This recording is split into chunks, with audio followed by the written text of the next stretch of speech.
introduce my best man and dear friend, Barry Singleton, to the best man.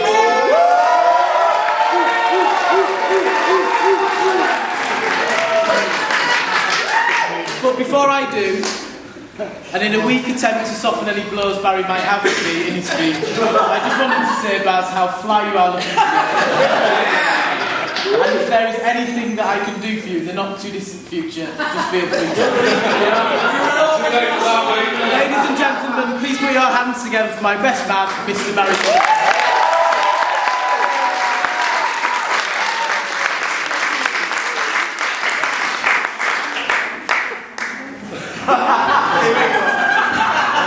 We'll come to that later. Thank you very much, Chris, for such a glowing reference, and thank you everyone for such a warm hand on my entrance. As many of you know, it's actually very risky with the things that I'm suffering from as a result of the stand-up. It could have been from a fountain, swimming in a fountain, or it could have been some freshly squeezed kiwi juice. So. I want to really thank Chris and Jane and everybody in the room that have actually tried this speech in a live audience. Last week I went up to Shero and went to the old nursing home and there wasn't a dry seat in the house.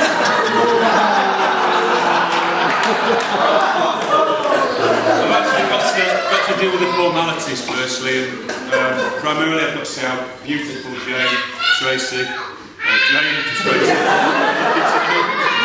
particularly Jane and Anne-Marie of course as well.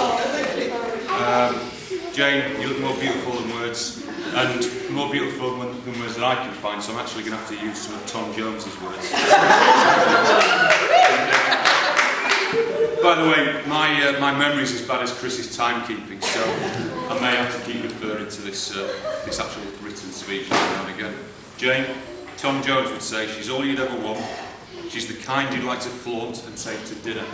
She always knows her place. She's got style, she's got grace, she's a winner. She's a lady. I'm talking about that lady. And the lady obviously isn't mine, it's Tom Jones. She's actually Chris's. She's actually Chris's, and she's Chris's by law now.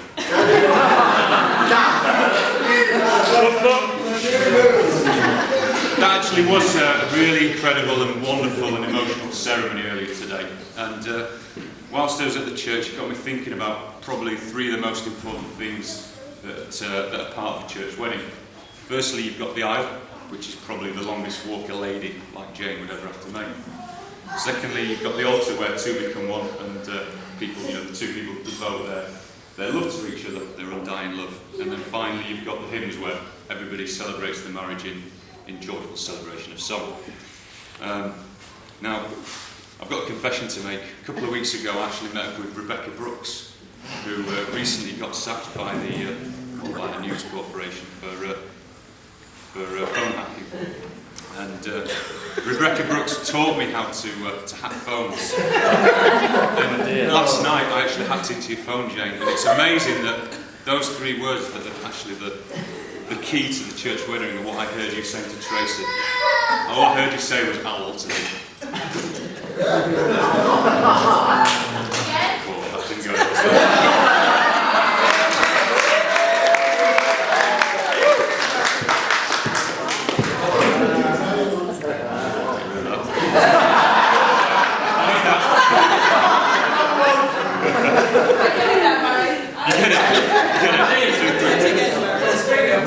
Chris, as John alluded to earlier, Chris and Jane have made like Chris's employees at the BBC to promote fairness and balance. So I'm actually going to list some of Chris's achievements to date. Chrissy's actually got a BA Honours in Public Relations. Chrissy's got a Master's in Screen Media Culture. Now, I didn't know what that meant until I read his CV, but what my understanding of it is he knows what looks good on a big screen, and he's actually worked out how to control that big screen from home.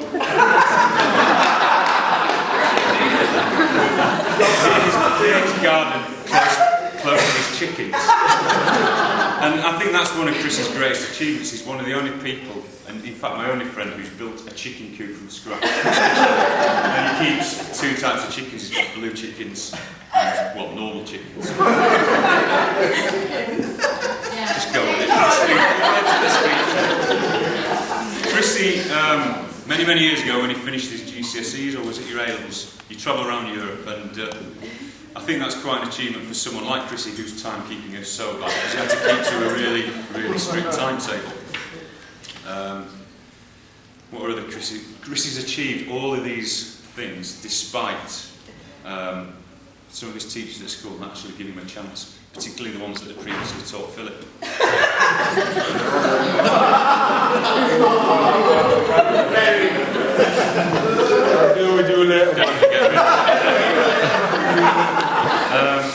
Chrissy's run his own business as well. He set up the Chapel Alton Guide, which ran for about 4 or 5 years, did it?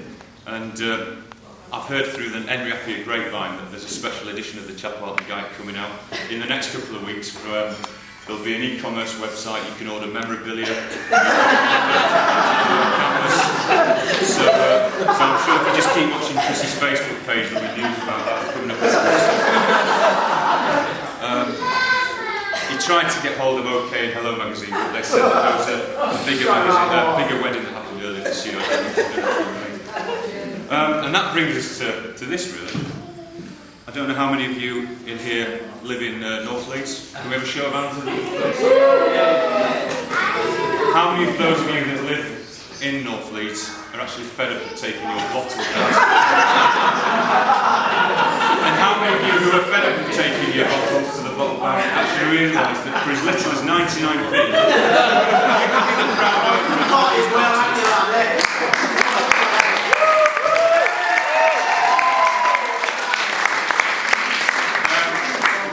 www.glass-man.com. Chrissy, 35%. Joking aside, Chrissy is probably my very best friend, and for, I would say 20 years plus now, he's brought a lot of joy, a lot of happiness, a lot of pain, a lot of Chrissy is a bit of a techno freak, and his actual IT system at home is probably more powerful than Microsoft. Incidentally, Bill Gates sent his apologies that he wasn't able to attend tonight. Thing is people have noticed a really big spike in MP3 downloads centred around a cul-de-sac in the North Leeds area with a saintly name, so I don't think Bill's going to be able to make it tonight. We've got another non-attendee, which is your football manager from Scholes. Don't know his name, because I've completely made this up. The telegram came in and it said, "Dear Jane, best wishes for the day. We found Chrissy useless in most positions. We hope you have a lot more luck."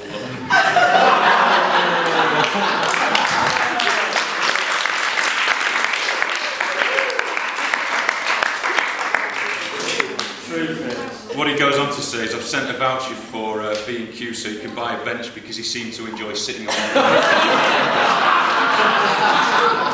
That's cool. True, that's true. I've alluded to Chrissy's poor timekeeping before, and he does actually have his own time zone. It has been a source of constant friction for 20 years, particularly when Chris and I decided to invest thousands of pounds in wedding DJing equipment and set up a very loosely termed company. I think Atom was the name, any type of music. We had maybe 20, 30 gigs. Our first one was at Rudding Park, one of the most amazing venues other than the place where we are today. And Chrissy and I turned up in a 7.5 ton Salford Van Hire monstrosity of an orange branded truck. And ironically, everybody there said they had one of the best nights of their lives. On the flip side, we actually ruined the first dance of one of my very close friends from the cricket club that I play by a poorly chosen corrupt MP3, which finished about 1.5 minutes into the first dance. As I was stood there behind I was going to say decks booth, loosely termed booth, Chrissy was hiding behind the BBC broadcast camera that he set on a tripod, and I was there on my own, taking the flak. So thanks for that, Chrissy. spend hours in the lead up to all these gigs preparing and recording hour-long mixes, which basically Chrissy would take all the glory from by standing behind our MacBook and kind of miming and going, hyping it up as it does so well. And it got to the point where we had a little phrase that we always promised we'd never say, but I think we can reveal it today, can't we? Where actors have saying that, you never mention the name of the Scottish play. We had a phrase which was, it's like taking candy from a baby. I think we can say that phrase safely now and move on. Getting close to the end now, so I don't know what the actual sweepstake was and how we are. 10 minutes, 35. Keep going. I want to get these right. This is the money shot, so to speak. I'm just trying to drag it out to see if somebody shares the money with me. This part of the speech is actually directed at Lynn, quite frankly. It's thanks to Vicky and.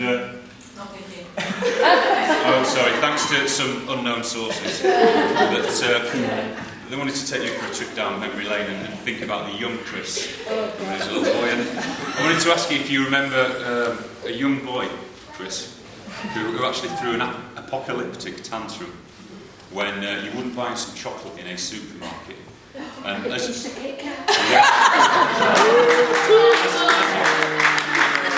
we left the supermarket, you could hear a rustling of Kit Kat wrappers in the back, and lo and behold, Chrissy had snaffled a handful of Kit Kats. Do you remember he used to sniff his food a lot before he ate it? And he used to peel chewing gum off the floor and chew it? Is that true? Do you remember when he showed early tendencies to become a hairdresser? And you went to school as a result of Chrissy cutting off all the poor young girls' ponytails and displaying them on the table. Like a bunch of brats. The final one that Vicky actually mentioned slightly before is, do you remember your Birds and the Bees chat with Chris when he was about 15 and you got onto the subject of protection, and Chris's response was, Mum, it's a bit like eating sweets with the wrappers on, isn't it?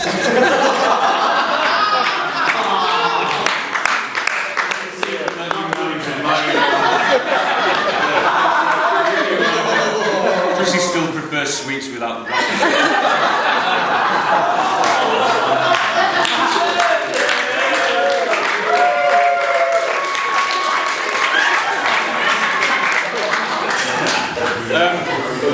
I wanted to finish with a poem, really, and it's an attempt to rhyme words with the Nriapia surname, and there is an obvious one which is a negative one. So, Chris Chikitiwe and Jane Elizabeth Nriapia, we celebrate your marriage.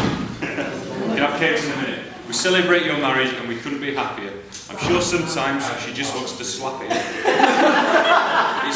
It's taken Jane far too long to finally trap it. Let's all raise a large glass to the newlywed couple. Throw some shapes on the floor and the stage is built and everything. Get yourself a double. To my dearest friends, Chris and Jane, the life that you share will never be plain. Ladies and gentlemen, please be upstanding. Raise your glasses as high in the air as you possibly can. Put your hands together for the bride and groom.